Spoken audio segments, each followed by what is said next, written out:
बातम्यांच्या ताज्या अपडेट्ससाठी एस न्यूज कोल्हापूर हे ॲप डाउनलोड करा.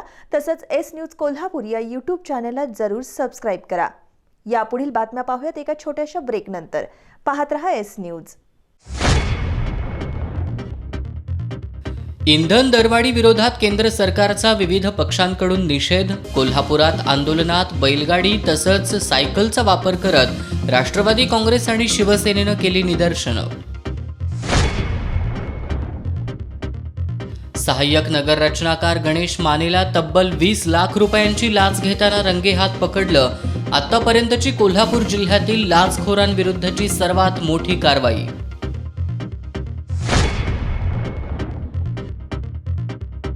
एप्रिलपासून केडीसीसी बँक शेतकऱ्यांना 3 लाखांपर्यंत बिनव्याजी कर्ज देणार. सर्वसाधारण सभेत निर्णय.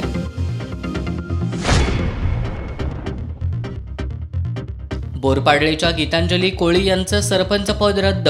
जात वैधता प्रमाणपत्र सादर न केल्यानं जिल्हाधिकाऱ्यांकडून कारवाई.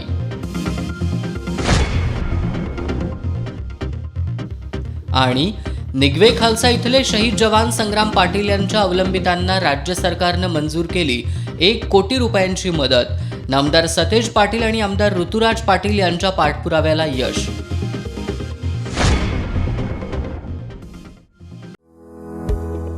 To achieve success and prosperity in business, the selection of the right place is very important. And that is why Alexa Park is the perfect choice for any kind of showroom, office, restaurant, shop or hotel. Right from 400 square feet to 4,000 square feet, ground floor to 9th floor, Alexa Park offers a variety of options for your business ventures. Best-in-class quality construction, independent parking, located in the heart of the city, a site that's highly attractive and the focus of everyone's attention. Perfect planning and super fast construction. Reaping prosperity, Alexa Park is a paramount residential and commercial hub of modern times. हे आहे GTPL SPN digital network आणि आपण पाहत आहात channel S.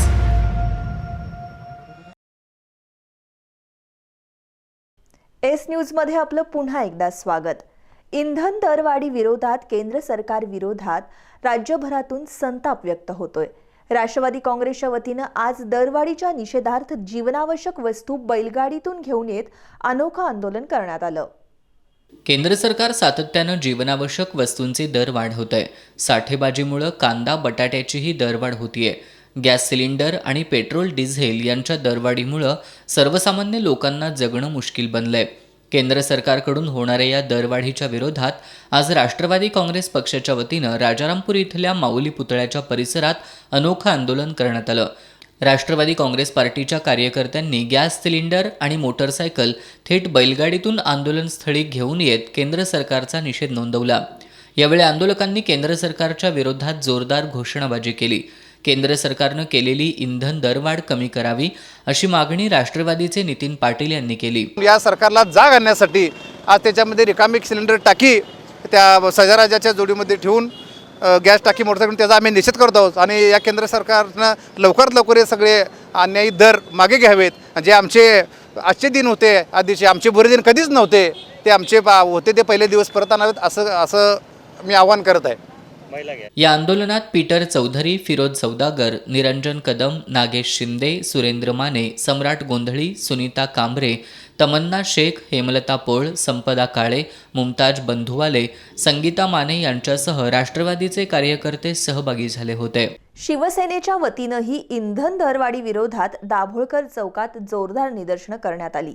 यावेळी मोदी सरकारच्या विरोधात जोरदार घोषणाबाजी करत शंखध्वनी करत केंद्र सरकार विरोधात संताप व्यक्त करण्यात आला. आंदोलकांनी प्रतिकात्मक सायकल रॅली काढून निषेध नोंदवला. केंद्र सरकारकडून करण्यात आलेल्या पेट्रोल आणि डिझेल दरवाढी विरोधात शिवसेनेच्या वतीनं जोरदार निदर्शनं करण्यात आली. दुपारी 12:30च्या सुमारास दाभोळकर चौकात एकत्र येत मोदी सरकारचा धिक्कार असो, या सरकारचं करायचं काय, खाली डोकं वर पाय अशी जोरदार घोषणाबाजी करण्यात आली. महिला कार्यकर्त्यांसह अनेकांनी सायकलसह सहभागी होत रॅली काढत अनोख्या पद्धतीनं निषेध नोंदवला. या दरवाढीमुळे सर्वसामान्यांचं जगणं मुश्किल झालं असल्याची खंत व्यक्त करत हे सरकार सर्वसामान्यांचं नसून ठराविक उद्योगपतींचं असल्याचं मत अनेकांनी व्यक्त केलं. यावेळी मोदी सरकारच्या नावानं शंखध्वनी करून जोरदार निषेध व्यक्त करण्यात आला. मोदी सरकारच्या नावानं मोदी सरकारचं करायचं काय? मोदी सरकारच्या नावानं या केंद्र सरकारच्या नावानं अच्छे दिनच्या नावाखाली केंद्र सरकारनं शेतकरी, कामगार, सर्वसामान्य जनतेची घोर फसवणूक केली आहे. यासह दरवाढीत हे सरकार पूर्णपणे अपयशी ठरलं असल्याचं मत शिवसेना कोल्हापूर जिल्हाप्रमुख संजय पवार यांनी व्यक्त केलं. मोदी सरकार सत्तेवर येण्यापूर्वी या देशवासियांना चांगले दिवस येणार म्हणून सांगितलं होतं, परंतु एक दिवस सुद्धा चांगला न येता दिवसेंदिवस महागाई वाढतच चाललेली आहे. त्यामुळे सर्वसामान्य नागरिक, शेतकरी, कामगार हैराण झालेले आहेत. शिवसेने पक्षप्रमुख मुख्यमंत्री उद्धवजी बाळासाहेब ठाकरे साहेबांनी आज राज्यभरात सर्व शिवसैनिक आदेश दिले. त्याप्रमाणे कोल्हापूर सुद्धा शिवसैनिक रस्त्यावर उतरून या मोदी सरकारचा निषेध करत आहे. मध्यंतरी कोरोना आला, कोरोनाचं संकट भयानक होतं. त्यामध्ये उद्योगधंदे, सर्वसामान्य नागरिक हैराण झालेत, बेरोजगारी वाढलेली आहे. अशातच मोदी सरकार अपयशी ठरलेल्या महागाई कमी करण्यात त्याचा निषेध करण्यासाठी आज आम्ही रस्त्यावर उतरलो आहोत. या निदर्शनांमध्ये हर्षल सुर्वे, मंजित माने, संजय जाधव, नरेश तुळशीकर, योगेंद्र माने, राजेंद्र पाटील, भगवान कदम, बाजीराव पाटील, स्मिता सावंत, पूजा शिंदे, शुभांगी पोवार, मेघना पेडणेकर, दीपाली शिंदे, ऋतुजा जाधव, वंदना पाटील यांच्यासह अनेक कार्यकर्ते मोठ्या संख्येनं सहभागी झाले होते. दरम्यान इंधन दरवाढीवरून ग्रामविकास मंत्री हसन मुश्रीफ यांनीही केंद्र सरकारवर टीका केली आहे. इंधन दरवाढ करून पंतप्रधान नरेंद्र मोदी शतक ठोकतायत. त्याविरोधात भाजपला बोलता येत नसल्यानंच ते इतर विषयावर आंदोलनं करत असल्याची टीका नामदार मुश्रीफ यांनी केली. केडीसीसी बँकेच्या वार्षिक सर्वसाधारण सभेनंतर ते पत्रकारांशी बोलत होते. सभेनंतर माध्यमांशी बोलताना नामदार हसन मुश्रीफ यांनी इंधन दरवाढीवरून केंद्र सरकारवर टीका केली. इंधन दरवाढी विरोधात राष्ट्रवादी पक्षातर्फे लवकरच आंदोलन करणार असल्याचंही त्यांनी यावेळी सांगितलं. राज्यभर 2 आज आंदोलनं झाली.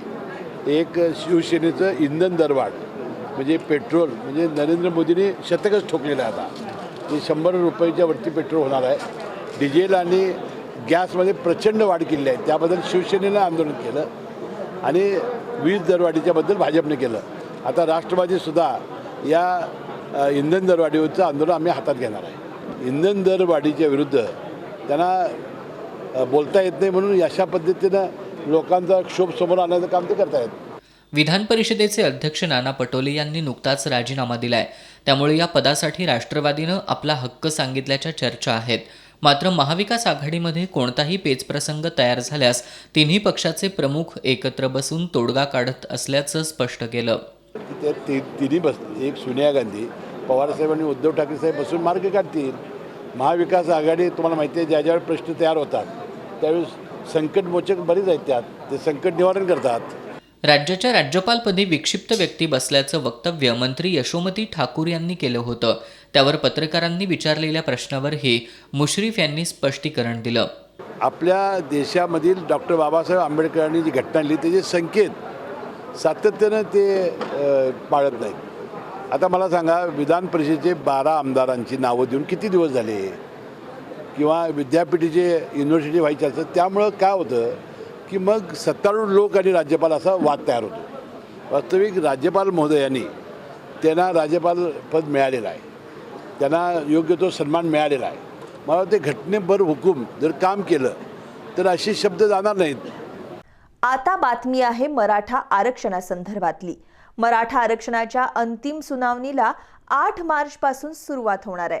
सर्वोच्च न्यायालयात आज मराठा आरक्षणाची प्रत्यक्ष सुनावणी सुरू करण्याची मागणी राज्य सरकारकडून करण्यात आली. यावेळी न्यायालयानं सुनावणीचा कालावधी निश्चित केला असून 8 मार्च ते 18 मार्च दरम्यान ही सुनावणी पार पडणार आहे.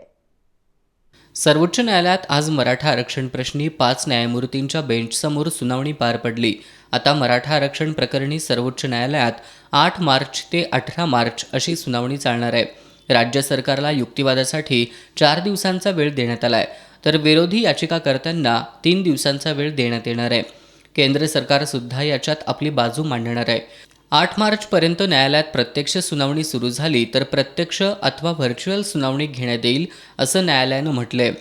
20 जानेवारीला झालेल्या सुनावणीत व्हर्च्युअलऐवजी प्रत्यक्ष सुनावणी घेण्याची मागणी सर्व पक्षकारांच्या वतीनं करण्यात आली होती. मात्र आजही ऑनलाईन पद्धतीनं सुनावणी झाली. या सुनावणी दरम्यान अगदी थोडक्यात युक्तिवाद झाले. घटनात्मक खंडपीठाकडून मराठा आरक्षणाच्या सुनावणीसाठी तारखा निश्चित करण्यात आल्यात. मार्चपर्यंत प्रत्यक्ष सुनावणी सुरू होईल अशी ही अपेक्षा आहे. 8, 9, 10 मार्च रोजी मराठा आरक्षणाच्या विरोधातले युक्तिवाद करणार आहेत. 12, 15, 16 मार्च रोजी राज्य सरकार युक्तिवाद करणार आहे.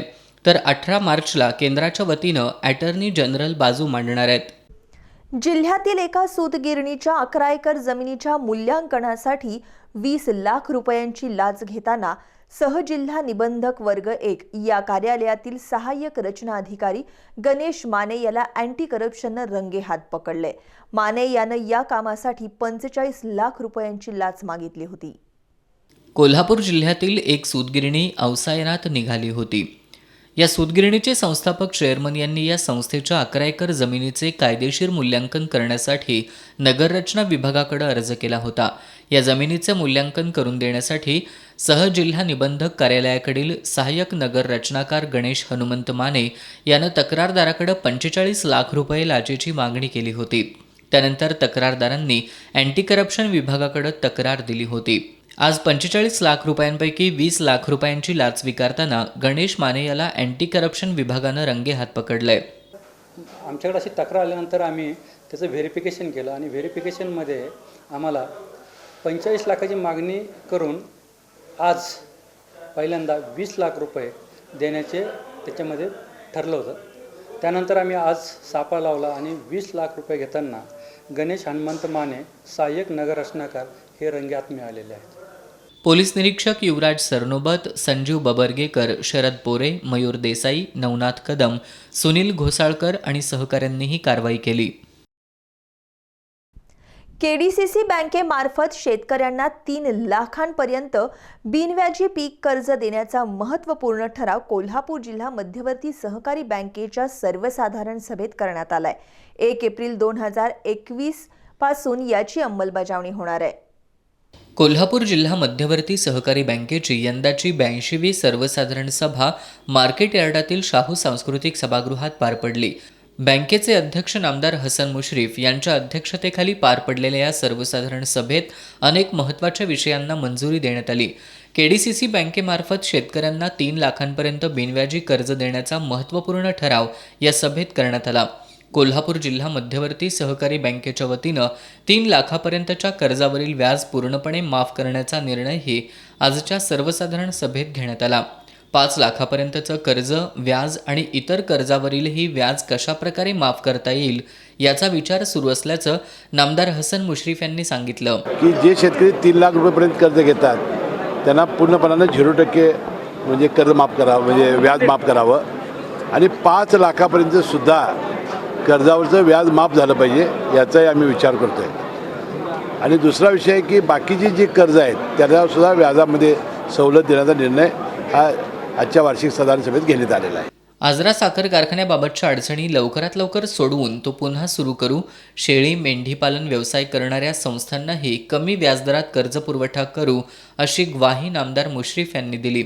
दिल्लीत सुरू असलेल्या शेतकरी आंदोलनाला जिल्हा बँकेच्या वतीनं एकमुखी पाठिंबा देण्याचा ठराव मंजूर करत स्वामीनाथन आयोगाच्या शिफारशी लागू कराव्यात असा ठराव करण्यात आला.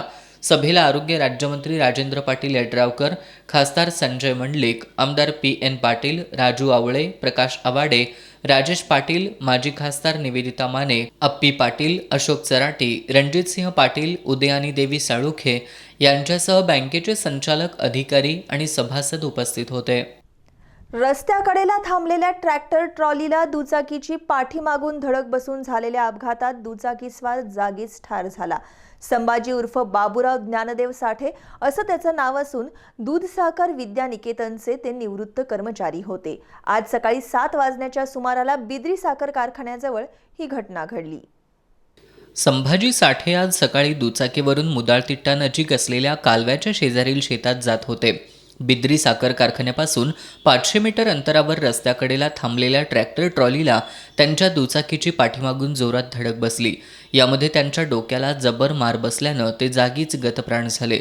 मुरगुड पोलिसांनी घटनास्थळाचा पंचनामा केला. ग्रामीण रुग्णालयात शवविच्छेदन करून मृतदेह नातेवाईकांच्या ताब्यात देण्यात आला. दुपारी त्यांच्यावर बोरवडेत अंत्यसंस्कार करण्यात आले. संभाजी साठे हे बिद्रीच्या दूधसाखर विद्यानिकेतन या शाळेतून शिपाई म्हणून निवृत्त झाले होते. त्यांच्या अपघाती मृत्यूमुळे परिसरातून हळहळ व्यक्त होतीये. पन्हाळा तालुक्यातील बोरपाडळे इथं 2 वर्षांपूर्वी झालेल्या सार्वत्रिक निवडणुकीत गीतांजली कोळी या लोकनियुक्त सरपंच ठरल्या होत्या. निवडणुकीनंतर निर्धारित मुदतीत कोळी यांनी जातवैधता प्रमाणपत्र सादर केलं नसल्यानं जिल्हाधिकाऱ्यांनी त्यांचं सरपंच पद रद्द ठरवलंय. सन 2019-20 ते 23-24 या पंचवार्षिक कालावधीसाठी झालेल्या ग्रामपंचायत निवडणुकीसाठी बोरपाडळे गावचं सरपंच पद अनुसूचित जाती जमाती स्त्री प्रवर्गासाठी आरक्षित होतं. या निवडणुकीत गीतांजली मनोहर कोळी या थेट जनतेतून निवडून आल्या. निवडून आल्यानंतर विहित मुदतीत कोळी यांनी जात वैधता प्रमाणपत्र सादर केलं नसल्याबद्दल महेंद्र हिंदूराव देवकुळे यांनी जिल्हाधिकाऱ्यांकडे तक्रार केली होती. या तक्रारीवर निर्णय देताना जिल्हाधिकारी दौलत देसाई यांनी मुदतीत जात वैधता प्रमाणपत्र सादर न केल्यामुळं गीतांजली कोळी यांचं सरपंच पद अवैध ठरवलंय. जिल्हाधिकाऱ्यांच्या या आदेशामुळं आरक्षित जागांवर निवडून येऊन मुदतीत जात वैधता प्रमाणपत्र सादर न केलेल्या सदस्य आणि सरपंचांमध्ये अस्वस्थता पसरली आहे. बातम्यांच्या ताज्या अपडेट्ससाठी एस न्यूज कोल्हापूर हे ॲप डाउनलोड करा. तसंच एस न्यूज कोल्हापूर या यूट्यूब चॅनलला जरूर सबस्क्राईब करा. यापुढील बातम्या पाहूयात एका छोट्याशा ब्रेकनंतर. पाहत रहा एस न्यूज. हे आहे GTPL SPN डिजिटल नेटवर्क आणि आपण पाहत आहात चॅनल एस.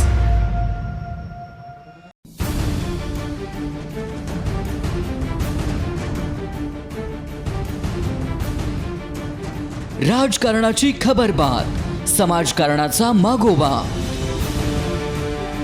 कला क्रीडा मनोरंजन शेती उद्योग, कुठं काय घडलंय बिघडलंय, बातमीला योग्य न्याय देणारा कोल्हापूरचा बुलंद आवाज एस न्यूज कोल्हापूर, सदैव तुमच्या सोबत.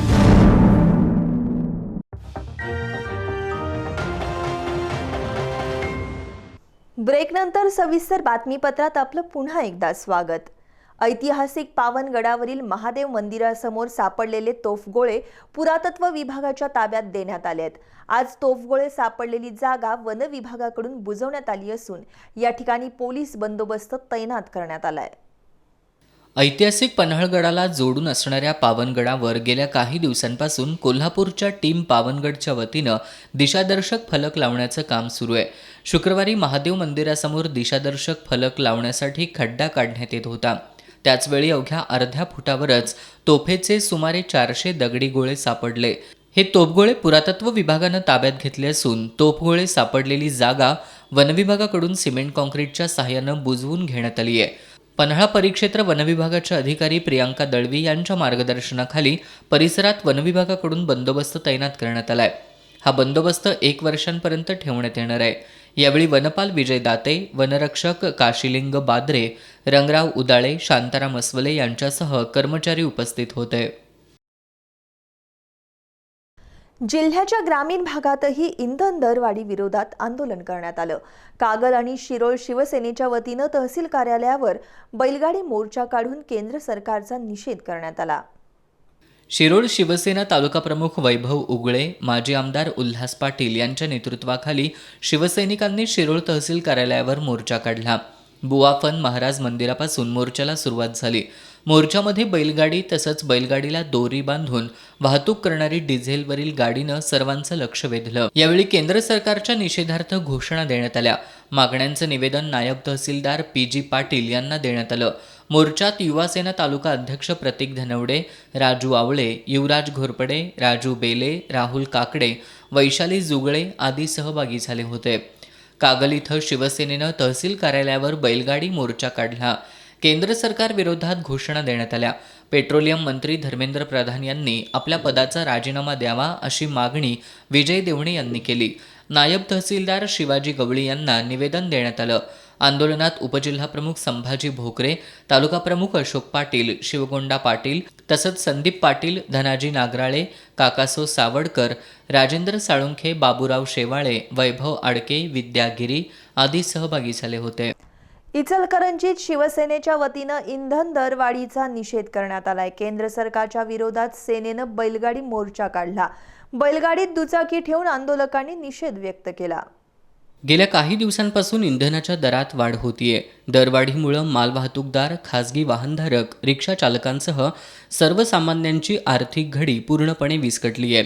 सरकारनं दररोज पेट्रोल, डिझेल आणि गॅसच्या दरात सातत्यानं वाढ करून देशवासियांना महागाईच्या खाईत लोटलंय, असा आरोप शिवसेनेनं केलाय. इंधन दरवाढी विरोधात आक्रमक होत शिवसेनेनं छत्रपती शिवाजी महाराज पुतळामार्गे प्रांत कार्यालयावर बैलगाडी मोर्चा काढला. बैलगाडीत दुचाकी ठेवून आंदोलक प्रांत कार्यालयाजवळ आले. यावेळी जोरदार घोषणाबाजी करत इंधन दरवाढीचा निषेध करण्यात आला.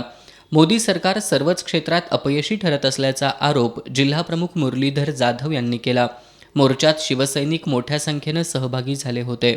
संभाजीनगर बसस्थानक प्रभागातील राजाराम चौक खणीमध्ये टाकलेल्या भरावामुळे या परिसरातून जाणाऱ्या सांडपाण्याला अडथळा निर्माण झालाय. सांडपाण्याचा निचरा होत नसल्यानं डासांचा प्रादुर्भाव वाढून नागरिकांचं आरोग्य धोक्यात आलंय. महापालिकेने या सांडपाण्याचा निचरा करण्यासाठी तातडीने उपाययोजना कराव्यात, अन्यथा महापालिकेवर मोर्चा काढू असा इशारा स्थानिकांनी दिलाय. महापालिका संभाजीनगर बसस्थानक प्रभाग क्रमांक 56 या ठिकाणी असलेल्या राजाराम चौक कदम खाणीमध्ये मातीचा भराव टाकणं सुरू आहे. खण परिसरात वास्तव्यास असलेल्या नागरिकांचं सांडपाणी या खणीमध्ये गेली कित्येक वर्ष सोडलं जातंय. सांडपाण्याचा निचरा करण्याची कोणतीही व्यवस्था महानगरपालिकेनं केलेली नाही. ही खाण बुजवून या ठिकाणी मुलांसाठी खेळाचं मैदान करण्याचं काम सुरू आहे. मोठ्या प्रमाणात या खणीमध्ये मातीचा भराव टाकल्यानं निचरा होणाऱ्या सांडपाण्याला आता अडथळा निर्माण होऊ लागलाय. मोठ्या प्रमाणात या खणीमध्ये मातीचा भराव टाकल्यानं निचरा होणाऱ्या सांडपाण्याला आता अडथळा निर्माण होऊ लागलाय. त्यामुळे महिलांमधून संताप व्यक्त होतोय. 1975 सालापासून मी इथं राहतोय. कधी पाण्याची तक्रार नव्हती. ह्या 3 वर्षात माझ्या घरात पाणी 2-2 फूट येते. मी लोकांच्या घरात राहते, एकटी बाई माणूस, मी काय करणार. आणि ज्या वेळेला भराव टाकायला आले त्यावेळेला आम्ही सावंतांना सांगितलेलं भराव उरपाट टाकायला टाकू नका, ह्या बाजूनं टाकत जावा. ते नाही म्हणले, मी ग्राउंड करणार आहे, मी भर तिथं टाकणार आहे, तुम्ही पाण्यात घरं बांधलेली आहे. महानगरपालिकेचे तत्कालीन आयुक्त डॉक्टर मल्लीनाथ कलशेट्टी यांनी या परिसराला भेट देऊन नागरिकांच्या समस्या जाणून घेतल्या होत्या. सांडपाण्याचा निचरा करण्यासाठी तातडीनं उपाययोजना करू अशी ग्वाही आयुक्तांनी दिली होती. परंतु आता कलशेट्टी यांची बदली झाल्यानं हा प्रश्न मागं पडलाय. ही खाण बुजवण्यासाठी खणीमध्ये मोठ्या प्रमाणात भराव टाकण्याचं काम सुरू असल्यानं राजाराम चौक खण परिसरातील गटारींचं सांडपाणी नागरिकांच्या घरांमध्ये जाण्याची शक्यता निर्माण झाली आहे. महानगरपालिकेनं या सांडपाण्याचा निचरा तातडीनं करावा, अन्यथा महानगरपालिकेवर मोर्चा काढू असा इशारा नागरिकांनी दिलाय. विभाग आहे इथं सध्या तरी 50 कुटुंब तरी राहते आणि गटर तुंबल्यामुळे इथं ढासं व शेपटी किडा झालेला आहे. त्यामुळे बारकी लहान पोरं पण इथं आहेत. त्यामुळं नाही जर महानगरपालिकेनं आत्ता 1-2दा तक्रार केलेली आहे, नाही जर आता परत तक्रार जर केली आणि आता जर नाही तिने दुर्लक्ष जर केलं तर इथल्या भागातील नागरिक व महिला जाऊन मोर्चा काढणार.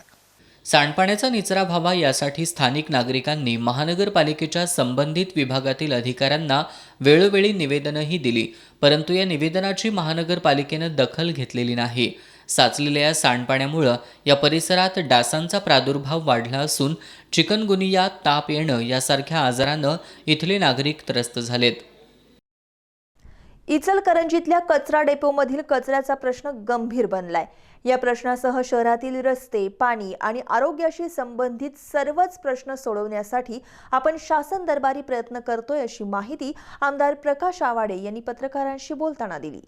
शहरातील दैनंदिन 120 टन कचरा गोळा करून तो आसरानगर परिसरातील मैलखड्डा इथं टाकला जातो. मात्र या ठिकाणी कचऱ्याचे ढीग साचले असून त्यावर प्रक्रिया करणारी यंत्रणा बंद पडली आहे. शिवाय या ठिकाणी कचऱ्याला आग लागण्याचे प्रकार घडत असल्यानं नागरिकांच्या आरोग्याचा प्रश्न निर्माण झालाय. नगरपालिकेनं घनकचरा योजना अंतर्गत 22 कोटीचा प्रस्ताव शासनाकडे पाठवला असून त्याचा शासन स्तरावर पाठपुरावा करू अशी ग्वाही आमदार प्रकाश आवाडे यांनी दिली. कचरा प्रश्नासह शहरातील रस्ते, पाणी, आरोग्य या संदर्भात शुक्रवारी 12 फेब्रुवारी रोजी नगरपालिकेत संबंधित विभागाच्या अधिकाऱ्यांची बैठक घेणार असून हे प्रश्न सोडवण्यासाठी आपण राज्य शासनाकडे पाठपुरावा करणार असल्याचं त्यांनी सांगितलं. इचलकरंजी शहरासाठीची नियोजित दूधगंगा पाणी योजना लवकरात लवकर कार्यान्वित व्हावी यासाठी आपण उपमुख्यमंत्री अजित पवार यांच्या संपर्कात असून ही योजना नजीकच्या काळात लवकर सुरू होईल असा विश्वास आमदार आवाडे यांनी व्यक्त केला. संगणक युगात काळानुरूप अनेक बदल होत आहेत. हे बदल आत्मसात करणं गरजेचं आहे असं प्रतिपादन आमदार ऋतुराज पाटील यांनी केलं. कोल्हापुरातील जवाहर नगरमधील प्रशिक्षण केंद्रात संगणक प्रदान कार्यक्रमात ते बोलत होते. जवाहरनगर इथल्या सीरत मोहल्ला इथं नगरसेवक भूपाल शेटे यांच्या प्रयत्नातून सांस्कृतिक सभागृह उभारण्यात आले. या ठिकाणी विद्यार्थी तसेच महिलांसाठी प्रशिक्षण केंद्र सुरू करण्यात येणार आहे. या प्रशिक्षण केंद्रासाठी नामदार सतेज पाटील यांनी संगणक भेट दिलेत. आज आमदार ऋतुराज पाटील यांच्या प्रमुख उपस्थितीत हे संगणक प्रदान करण्यात आले. यावेळी आमदार ऋतुराज पाटील यांनी भागातील समस्यांबरोबरच नवनवीन उपक्रम राबवताना प्रत्येकानं हातभार लावावा असं आवाहन केलं. कारण आपल्या मतदारसंघ जेव्हा पुढे नेतो तेव्हा तिथला आमदार किंवा ऋतुराज म्हणून मी एकटं ते काही करू शकत नाही. ऋतुराजला जोपर्यंत तुम्ही सांगत नाही की बाबा आमच्या इथे ही मागणी आहे, आमच्या इथे हे आज त्या ठिकाणी कमी पडतो, तोपर्यंत ऋतुराज पाटील एकटं काही करू शकत नाही. त्यामुळे जेव्हा मी आमदार झालो तेव्हा तुम्ही देखील आमदार झालेला आहात. त्यामुळे इथं बसणाऱ्या प्रत्येकाने येणाऱ्या पुढच्या काळामध्ये प्रत्येकाने त्या ठिकाणी हातभार लावावं, आपलं जे काही त्या ठिकाणी योगदान असेल हे अशा पद्धतीने द्यावं अशी माझी नम्र विनंती. माजी उपमहापौर भूपाल शेटे यांनी या परिसरात सांस्कृतिक सभागृह उभारताना नामदार सतेज पाटील आणि आमदार ऋतुराज पाटील यांनी मोठं सहकार्य केल्याचं सांगितलं. यावेळी सिद्दीक कच्ची, जाफर मोमीन, इम्तियाज बागवान, विजय पाटील, प्रसन्न वैद्य, जावेद सय्यद, रियाज बागवान, अरुण बारामते, निलेश सोनवणे, प्रसाद शेटे, बाबू बुचडे, चाचा शेख यांच्यासह परिसरातील नागरिक उपस्थित होते. शिक्षक आणि पालकांच्या सकारात्मकतेमुळेच जरगनगर पॅटर्न हा शिष्यवृत्तीमध्ये राज्यभरामध्ये आदर्शवत ठरलाय असं प्रतिपादन माध्यमिक शिक्षण अधिकारी किरण लोहार यांनी केलं. महापालिकेच्या श्रीमती लक्ष्मीबाई कृष्णाजी जरग विद्या मंदिरात आयोजित करण्यात आलेल्या विद्यार्थी गुणगौरव समारंभात ते बोलत होते.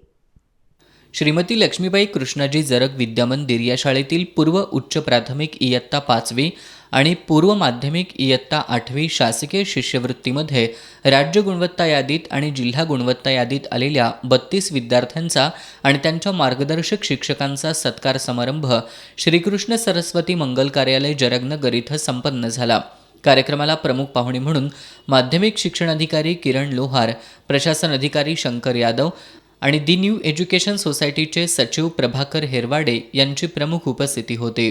यावेळी बोलताना माध्यमिक शिक्षण अधिकारी किरण लोहार यांनी इयत्ता 5वी आणि 8वीच्या शिष्यवृत्ती परीक्षेमध्ये जरगनगर शाळेच्या विद्यार्थ्यांनी सातत्यानं यश संपादन करत राज्यात जरगनगर पॅटर्न निर्माण केला असून शिक्षक आणि पालकांच्या सकारात्मक दृष्टिकोनानंच राज्यभरात हा पॅटर्न आदर्शवत ठरलाय असं प्रतिपादन केलं.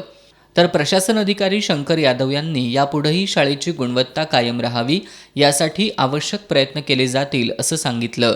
दी न्यू एज्युकेशन सोसायटीचे सचिव प्रभाकर हेरवाडे यांनी महानगरपालिका शाळांमध्ये जरगनगर शाळेनं गुणवत्ता कायम ठेवली आहे. शिष्यवृत्ती परीक्षेतील यश हे राज्यभर कौतुकास्पद असल्याचं मत मांडलं. यावेळी शिष्यवृत्ती परीक्षेत यश मिळवलेल्या विद्यार्थ्यांचे आणि त्यांच्या मार्गदर्शक शिक्षकांचा सत्कार मान्यवरांच्या हस्ते करण्यात आला. यावेळी शाळेचे मुख्याध्यापक उत्तम गुरव यांच्यासह उपमुख्याध्यापक शिवाजी पाटील, शिक्षक, शिक्षिका आणि विद्यार्थी उपस्थित होते. बातम्यांच्या ताज्या अपडेट्ससाठी एस न्यूज कोल्हापूर हे ॲप डाउनलोड करा. तसंच एस न्यूज कोल्हापूर या यूट्यूब चॅनलला जरूर सबस्क्राईब करा. यापुढील बातम्या पाहूयात एका छोट्याशा ब्रेकनंतर. पाहत रहा एस न्यूज. हे आहे GTPL SPN डिजिटल नेटवर्क आणि आपण पाहत आहात चॅनल एस.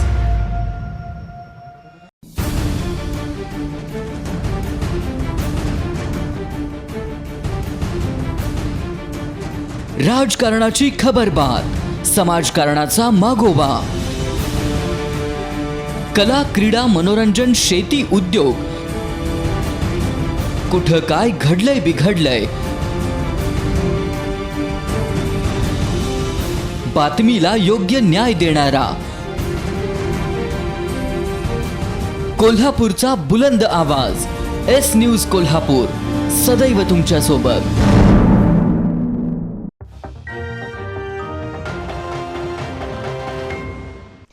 ब्रेकनंतर सविस्तर बातमीपत्रात आपलं पुन्हा एकदा स्वागत. आज शुक्रवारी सायंकाळी 5 वाजेपर्यंतच्या 24 तासामध्ये 16 नव्या कोरोना बाधितांची नोंद झाली आहे. या कालावधीत 6 जणांना डिस्चार्ज देण्यात आला असून एकाही बाधिताचा मृत्यू झालेला नाही. सध्या जिल्ह्यात 104 बाधितांवर कोरोनाचे उपचार सुरू आहेत. आज शुक्रवारी सायंकाळी 5 पर्यंतच्या 24 तासात 1127 स्वॅब तपासणी अहवाल प्राप्त झाले. त्यापैकी 1097 अहवाल निगेटिव्ह आले तर 13 स्वॅब नाकारण्यात आले. गेल्या 24 तासात नव्या 16 कोरोनाबाधित रुग्णांची भर पडली आहे. यामध्ये कोल्हापूर शहरातील 12, चंदगड तालुक्यातील 1, करवीर तालुक्यातील 1 आणि अन्य जिल्ह्यातून आलेल्या 2 रुग्णांचा समावेश आहे. या रुग्णांसह जिल्ह्यातील आतापर्यंत कोरोनाबाधित रुग्णांची एकूण संख्या 49,989 इतकी झाली आहे. गेल्या 24 तासात 6 रुग्णांनी कोरोनावर यशस्वीरित्या मात केल्यामुळं त्यांना डिस्चार्ज देण्यात आला आहे. त्यामुळे डिस्चार्ज दिलेल्या रुग्णांची आतापर्यंतची एकूण संख्या 48,158 इतकी झाली आहे. गेल्या 24 तासामध्ये एकाही कोरोनाबाधित रुग्णाचा मृत्यू झाला नसल्यामुळं 1,727 ही मृतांची संख्या स्थिर आहे. सध्या जिल्ह्यात 104 रुग्णांवर कोरोनाचे उपचार सुरू आहेत. लॉकडाऊन काळातील वीज बिल वसुलीसाठी महावितरणकडून थकबाकीदारांना नोटीस पाठवल्या जात आहेत. महावितरणकडून सुरू असलेल्या या वसुलीच्या निषेधार्थ भारतीय जनता पार्टीनं ताराबाई पार्क इथल्या महावितरण कार्यालयाच्या प्रवेशद्वाराला टाळं ठोकलं. यावेळी आंदोलकांनी जोरदार घोषणाबाजी केली. आज भाजपचे प्रदेशाध्यक्ष आमदार चंद्रकांत पाटील यांच्या मार्गदर्शनाखाली संपूर्ण महाराष्ट्रात महावितरण कार्यालयाला टाळं ठोको आणि हल्लाबोल आंदोलन करण्यात आलं. त्याचाच एक भाग म्हणून भाजपतर्फे ताराबाई पार्क इथल्या महावितरण कार्यालयासमोर टाळा ठोको आणि हल्लाबोल आंदोलन करण्यात आलं. यावेळी भाजपच्या कार्यकर्त्यांनी महावितरणच्या प्रवेशद्वारावर ठाकरे सरकारच्या विरोधात जोरदार घोषणाबाजी करत महावितरणच्या कारभाराचा निषेध नोंदवला. यावेळी संतप्त झालेल्या भाजपच्या कार्यकर्त्यांची पोलिसांशी झटापट झाली. यावेळी कार्यकर्त्यांनी महावितरण कार्यालयाच्या मुख्य प्रवेशद्वारातून आत प्रवेश करत 2 नंबरच्या प्रवेशद्वाराला साखळदंड बांधून टाळं ठोकलं. कोरोनामुळं आधीच जनतेची आर्थिक अडचण निर्माण झाली असून त्यात भर म्हणून महाविकास आघाडी सरकारनं वाढीव वीज बिलं जनतेवर लादली आहेत. ही वीज बिलं माफ व्हावीत म्हणून भाजपनं यापूर्वी देखील महावितरण कार्यालयाच्या दारामध्ये वाढीव वीज बिलांची होळी केली होती. मात्र महावितरणनं वीज बिलं माफ न करता 75 लाख ग्राहकांना 15 दिवसात वीज बिल नाही भरलं तर कनेक्शन तोडण्याची नोटीस पाठवल्याबद्दल ठाकरे सरकारचा तीव्र शब्दात भाजपच्या कार्यकर्त्यांनी निषेध नोंदवला. या आंदोलनात भाजपचे जिल्हाध्यक्ष राहुल चिकोडे, जिल्हा सरचिटणीस दिलीप मेत्राणी, गणेश देसाई, जिल्हा उपाध्यक्ष चंद्रकांत घाटगे, मारुती भागोजी, अमोल पालोजी, विजय अग्रवाल, जिल्हा चिटणीस प्रदीप उल्पे यांच्यासह भाजपचे कार्यकर्ते मोठ्या संख्येने सहभागी झाले होते. रस्त्याकडेला उभा असलेल्या उसाच्या ट्रॉलीला दुचाकी धडकून झालेल्या अपघातात दुचाकीस्वार जागीच ठार झाला. दिनकर विष्णू पाटील असं त्यांचं नाव आहे. पन्हाळा तालुक्यातील कोतोली नदगाव रोडवरील वाघवे उदाळवाडी दरम्यानच्या ओढ्याजवळ हा अपघात झाला. पन्हाळा तालुक्यातील उतरे इथले दिनकर विष्णू पाटील हे गुरुवारी रात्री उशिरा दुचाकीवरून कामानिमित्त वाघवेत गेले होते. वाघवेतून दुचाकीवरून गावी परत येत असताना वाघवे उदाळवाडी दरम्यानच्या ओढ्याजवळ रस्त्याकडेला उभ्या असणाऱ्या उसानं भरलेल्या ट्रॉलीला त्यांच्या दुचाकीची मागून धडक बसली. ही धडक इतकी जोरात होती की ट्रॉलीतील ऊस त्यांच्या चेहऱ्यावर तसेच मानेत घुसला. जखमी अवस्थेत त्यांना CPRमध्ये घेऊन जात असताना त्यांचा वाटेतच मृत्यू झाला. करवीर तालुक्यातील उजळाईवाडी इथल्या कोर्ट कॉलनीत 2 ठिकाणी घरफोडी झाली आहे. यामध्ये रोख रक्कम आणि 30 तोळे दागिने असा सुमारे 10 लाखांचा ऐवज चोरट्यांनी लंपास केलाय. गुरुवारी सायंकाळी ही घटना घडली आहे. उजळाईवाडीतील कोर्ट कॉलनीत राहणाऱ्या श्रीकांत सुर्वे आणि स्नेहल बेडकाळे यांची बंद घरं चोरट्यांनी लक्ष केली आहेत. बेडकाळे मुलाला क्लासला घेऊन दुपारी राजारामपुरीत गेल्या होत्या तर सुर्वे आणि त्यांचे कुटुंबीय लग्नाचा वाढदिवस असल्यानं बाहेर गेले होते. चोरट्यांनी दोन्ही ठिकाणचे कडी-कोयंडे उचकटून रोख रक्कम आणि सोन्याचे दागिने लंपास केलेत. सुर्वे यांच्या घरातील 7,000 रुपये रोख आणि 1 तोळे सोने तर बेडकाळे यांच्या घरातील 29 तोळे दागिने चोरट्यांनी लंपास केलेत. गोकुळ शिरगाव पोलीस या प्रकरणी अधिक तपास करतायत. इचलकरंजीतील शहापूर पोलीस ठाण्याच्या हद्दीत खंडणीचा गुन्हा दाखल असलेला आणि मोका अंतर्गत कारवाई झालेल्या लाखे गँगमधील हरिकिशन पुरोहित याला स्थानिक गुन्हे अन्वेषण शाखेच्या पथकानं अटक केली आहे. गेली 3 वर्ष पोलीस त्याचा शोध घेत होते.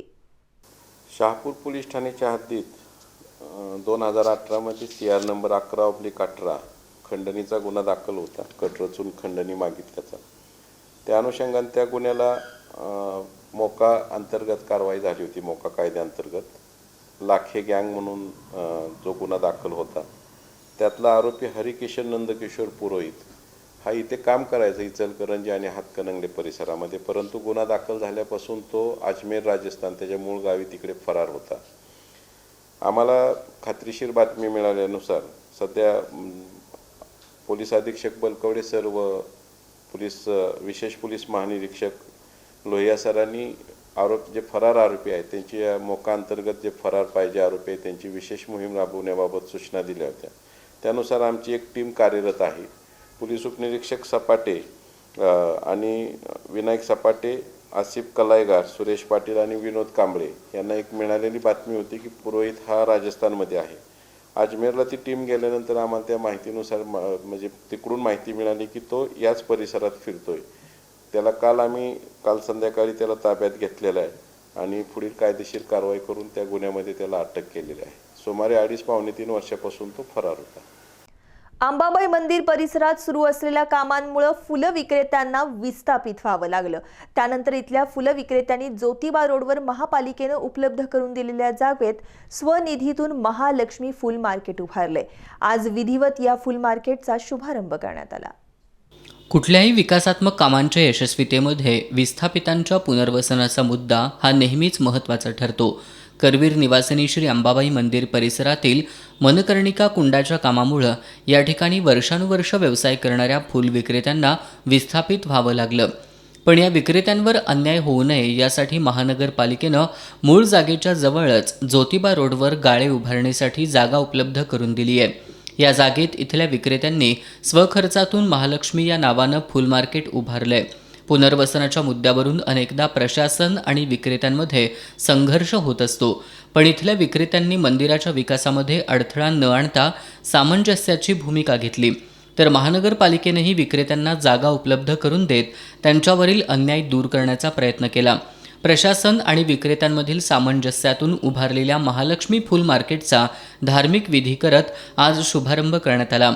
यावेळी माजी उपमहापौर विक्रम जरग यांच्यासह जावेद मुल्ला, अरुण माळी, सुनील निकम, प्रवीण जरग, बाळासाहेब गवळी यांच्यासह फुल विक्रेते उपस्थित होते. कोविड-19 लसीकरणाच्या दुसऱ्या टप्प्याला आजपासून कोल्हापुरात सुरुवात करण्यात आली.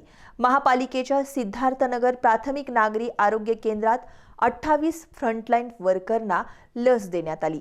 उपायुक्त निखिल मोरे यांना लस देऊन दुसऱ्या टप्प्यातील लसीकरणाची सुरुवात करण्यात आली. कसबा बावडा इथं आयोजित आरोग्य शिबिराला उत्स्फूर्त प्रतिसाद मिळाला. डॉक्टर DY पाटील हॉस्पिटलच्या वतीनं या शिबिराचं आयोजन करण्यात आलं होतं. कसबा बावड्यातील माजी नगरसेवक सुभाष बुचडे, सविता रायकर, रणजित रायकर, रोहन भोगले, तुषार नेसदार, प्रताप चव्हाण, सविता घोडके यांनी डॉक्टर DY पाटील हॉस्पिटलच्या सहकार्यानं या शिबिराचं आयोजन केलं होतं. बलभीम विद्यालय इथं पार पडलेल्या या आरोग्य शिबिरात विविध आजारांची प्राथमिक तपासणी मोफत करून औषधं देण्यात आली. डॉक्टर नम्रता मेस्त्री, विनया पाटील, डॉक्टर अंकित यांच्यासह आरोग्य कर्मचाऱ्यांनी नागरिकांची तपासणी केली. वाढदिवसाला होणारा अनावश्यक खर्च टाळून करवीर तालुक्यातील कनेरेवाडी इथल्या अक्षय वारके या तरुणानं उजळाईवाडीतील एकटी वृद्धाश्रमाला जीवनावश्यक वस्तू उपलब्ध करून दिल्या. यावेळी विनय खोत, संग्राम खोत, पवन खोत, योगेश कदम, आकाश खोत, भूषण खोत, शरद वारके, ऋषिकेश वारके आदी उपस्थित होते. अक्षय वारके यानं विधायक पद्धतीनं वाढदिवस साजरा करून इतर तरुणांसमोर आदर्श घालून दिलाय. निगवे खालसा इथले शहीद जवान संग्राम पाटील यांच्या अवलंबितांना राज्य सरकारनं 1 कोटी रुपयांची आर्थिक मदत मंजूर केली आहे. पालकमंत्री सतेज पाटील आणि कोल्हापूर दक्षिणचे आमदार ऋतुराज पाटील यांनी यासाठी विशेष प्रयत्न केले. 21 नोव्हेंबर 2020 रोजी काश्मीरमधील नियंत्रण रेषेवरील नौशेरा सेक्टर इथं पाक सैन्याबरोबर झालेल्या चकमकीत निगवे खालसा इथले जवान संग्राम शिवाजी पाटील हे शहीद झाले होते. संग्राम पाटील यांच्या अंत्यविधीवेळी नामदार सतेज पाटील यांनी जिल्ह्यात शहीद झालेल्या संग्राम पाटील यांच्या कुटुंबियांना राज्य शासनामार्फत 1 कोटी रुपयांची मदत देण्याची घोषणा केली होती. कोल्हापूर दक्षिणचे आमदार ऋतुराज पाटील यांनीही शहीद जवान संग्राम पाटील यांच्या निगवे खालसा इथल्या घरी जाऊन कुटुंबियांचं सांत्वन करून 3 लाख रुपये मदतीचा धनादेश दिला होता. मुलांचं शिक्षण आणि भविष्यातील वाटचालीसाठी डी.वाय. पाटील कुटुंबीय पाठीशी राहण्याची तसंच शासकीय मदत मिळवून देण्याचंही आश्वासन दिलं होतं. सैनिक कल्याण विभाग पुणे यांनी शासनाला प्रस्ताव सादर केल्यानंतर शहीद जवान संग्राम शिवाजी पाटील यांच्या अवलंबितांना शासनानं 1 कोटी रुपयांच्या आर्थिक मदतीला मंजुरी दिली आहे. 1 कोटी रकमेपैकी 50 लाख रुपयांचा निधी वर्ग करण्यात आलाय. राज्याच्या सामान्य प्रशासन विभागानं जारी केलेल्या निर्णयानुसार ही आर्थिक मदत मंजूर करण्यात आली आहे. कोल्हापूर दक्षिणचे आमदार ऋतुराज पाटील यांनीही आर्थिक मदत मिळवून देण्यासाठी विशेष प्रयत्न केले, तर मुख्यमंत्री उद्धव ठाकरे, उपमुख्यमंत्री अजित पवार, महसूल मंत्री बाळासाहेब थोरात आणि जिल्ह्याचे पालकमंत्री सतेज पाटील यांचंही सहकार्य लाभलं. लॉकडाऊन काळातील वीज बिलं माफ करावीत या मागणीसाठी आंदोलन अंकुश या संघटनेच्या वतीनं शिरोळमधील महावितरण कार्यालयावर शुक्रवारी बैलगाडी मोर्चा काढण्यात आला. यावेळी वीज बिलं वसुलीसाठी कनेक्शन तोडण्याची कारवाई केली तर तीव्र आंदोलन करू असा इशारा देण्यात आला. लॉकडाऊन काळातील वीज बिलांमध्ये सवलत मिळावी याची मागणी एकीकडे होत असताना महावितरणकडून थकीत वीज बिल वसुलीसाठी प्रयत्न सुरू झालेत. थकबाकी वसुलीसाठी वीज कनेक्शन तोडण्याचा इशारा महावितरणकडून देण्यात येतोय. या पार्श्वभूमीवर आंदोलन अंकुश संघटनेच्या वतीनं शिरोळच्या महावितरण कार्यालयावर हा बैलगाडी मोर्चा काढण्यात आला. मोर्चाच्या वतीनं हजारो ग्राहकांचे तक्रार अर्ज महावितरणच्या अधिकाऱ्यांकडे सुपूर्द करण्यात आले. या मोर्चामध्ये राकेश जगदाळे, सत्यजित सोमण, अभिजित पाटील, सतीश निडगुंदे यांच्यासह वीज ग्राहकांनी सहभाग घेतला होता. शेवटी एक नजर आजच्या ठळक घडामोडींवर. इंधन दरवाढी विरोधात केंद्र सरकारचा विविध पक्षांकडून निषेध. कोल्हापुरात आंदोलनात बैलगाडी तसंच सायकलचा वापर करत राष्ट्रवादी काँग्रेस आणि शिवसेनेनं केली निदर्शनं. सहाय्यक नगर रचनाकार गणेश मानेला तब्बल 20 लाख रुपयांची लाच घेताना रंगेहात पकडलं. आतापर्यंतची कोल्हापूर जिल्ह्यातील लाचखोरांविरुद्धची सर्वात मोठी कारवाई.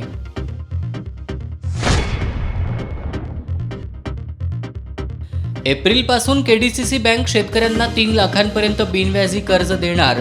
सर्वसाधारण सभेत निर्णय.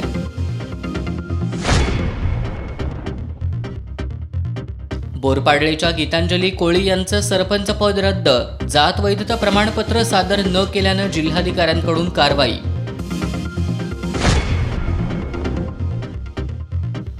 आणि निगवे खालसा इथले शहीद जवान संग्राम पाटील यांच्या अवलंबितांना राज्य सरकारनं मंजूर केली 1 कोटी रुपयांची मदत.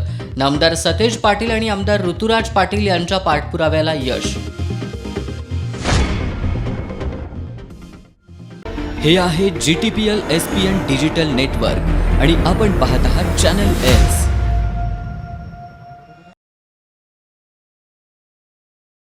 बातम्यांच्या ताज्या अपडेट्ससाठी एस न्यूज कोल्हापूर हे ॲप जरूर डाउनलोड करा. तसंच एस न्यूज कोल्हापूर या यूट्यूब चॅनलला जरूर सबस्क्राईब करा. आणि याबरोबरच आजचं बातमीपत्र संपलं. नमस्कार.